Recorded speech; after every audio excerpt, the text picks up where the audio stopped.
Bismillahirrahmanirrahim. Assalamualaikum warahmatullahi wabarakatuh.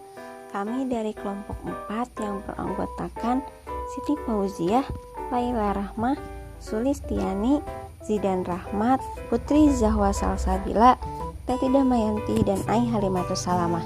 Di sini kami akan menjelaskan tentang asesmen komunikasi personal dan bentuk komunikasi lainnya. Nah, di sini kami akan menjelaskan pengertian komunikasi personal, kegunaan, kelebihan bentuk-bentuk komunikasi, tahap pelaksanaan, target dan dasar penilaian, teknik dan pembuatan penilaian. Nah, oleh karena itu, mari kita saksikan videonya. Selanjutnya pengertian. Pengertiannya adalah komunikasi personal adalah suatu bentuk asesmen alternatif yang dilakukan melalui komunikasi dengan siswa atau antar siswa. Bukan merupakan penilaian formal, melainkan penilaian informal karena hasil yang tidak langsung digunakan untuk menilai. Kegunaan asesmen komunikasi personal. A. Alternatif untuk asesmen lain. B. Menyatukan apakah kelas atau individu berjalan sebagaimana mestinya. C. Mendorong dan mengevaluasi dalam pemecahan masalah siswa. D. Menilai prestasi siswa dalam partisipasinya dalam diskusi kelas.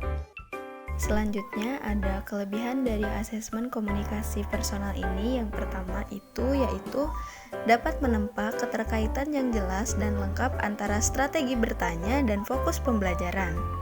Yang kedua ada bersifat fleksibel karena pembelajaran dan proses asesmen dapat dilakukan secara bersamaan. Selain itu, mengapa disebut secara fleksibel ini? Karena komunikasi personal ini dapat dilakukan secara spontan tanpa adanya batasan-batasan tertentu. Pada asesmen komunikasi personal ini juga dapat menggali lebih dalam kedalaman pemikiran siswa.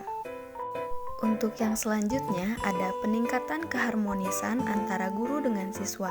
Dengan adanya asesmen komunikasi personal ini juga dapat meningkatkan hal tersebut karena adanya interaksi antara seorang guru dengan siswa. Dan yang terakhir, asesmen komunikasi personal ini juga dapat membedakan orientasi dan kelebihan siswa yang berhubungan dengan sikap, hobi, norma atau motivasi yang dimiliki oleh siswa tersebut. Untuk selanjutnya yaitu bentuk-bentuk komunikasi personal. Nah, yang pertama yaitu ada pertanyaan dan jawaban instruksional.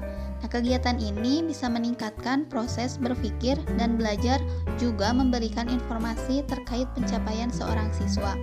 Yang kedua yaitu konferensi dan interview. Nah, kegiatan ini untuk mengontrol kestrukturan pencapaian peserta didik. Sasarannya ialah mengenai apa yang sudah dicapai oleh peserta didik pada proses pembelajaran. Kemudian yang ketiga ada diskusi kelas. Diskusi kelas ini mengambil inferensi terhadap pencapaian peserta didik. Kemudian yang keempat ada ujian lisan.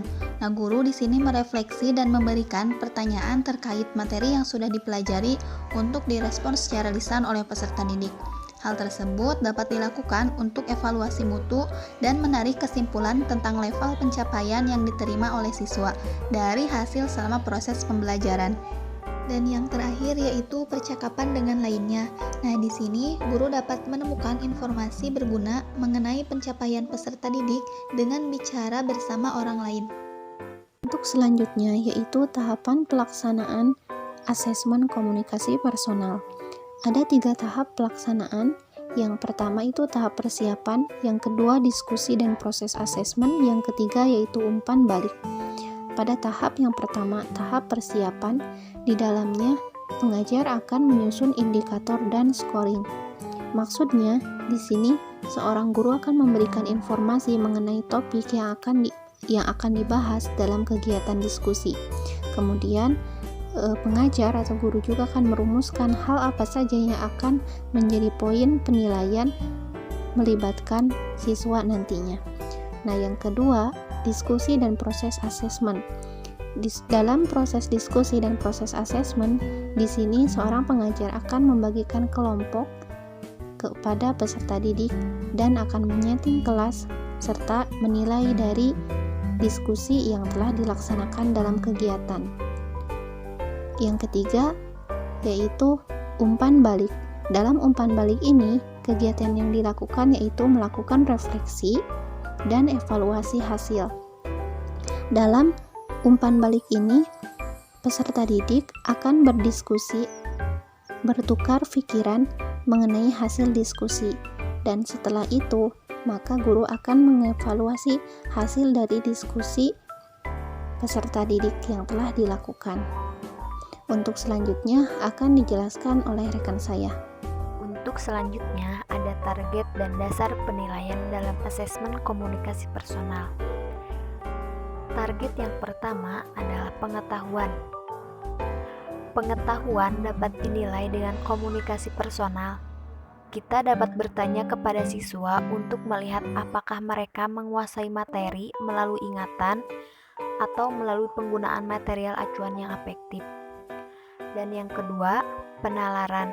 Ketika proses berpikir sedang berlangsung dan secara retrospektif untuk menganalisis bagaimana siswa memperoleh jalan keluarnya, yang lebih menarik adalah kita dapat menggunakan pertanyaan proses untuk membantu siswa memahami dan meningkatkan penalaran mereka.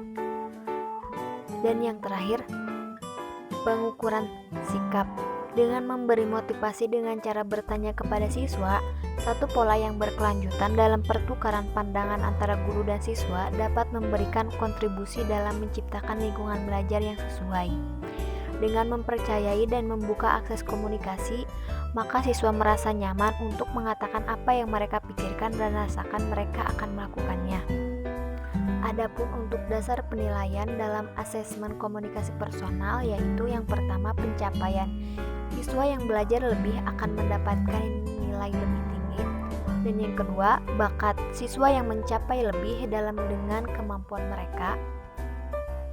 Yang ketiga, usaha. Siswa yang mencoba lebih keras menerima nilai lebih tinggi. Dan yang terakhir, sikap. Orang menunjukkan sikap lebih menerima nilai lebih tinggi. Selanjutnya ada teknik pembuatan penilaian, yaitu yang pertama, menggunakan bahasa yang sama. Kedua, kefasihan verbal yang mencukupi. Ketiga, karakteristik pribadi yang sesuai. 4, waktu yang cukup. 5, lingkungan yang aman. 6, siswa memahami kebutuhan akan kejujuran. Yang ketujuh, yaitu alat untuk menyimpan catatan yang akurat. Mungkin cukup sekian yang dapat kami sampaikan dari materi asesmen komunikasi personal dan bentuk komunikasi lainnya. Semoga bermanfaat dan mohon maaf untuk segala kekurangannya. Terima kasih. Wassalamualaikum.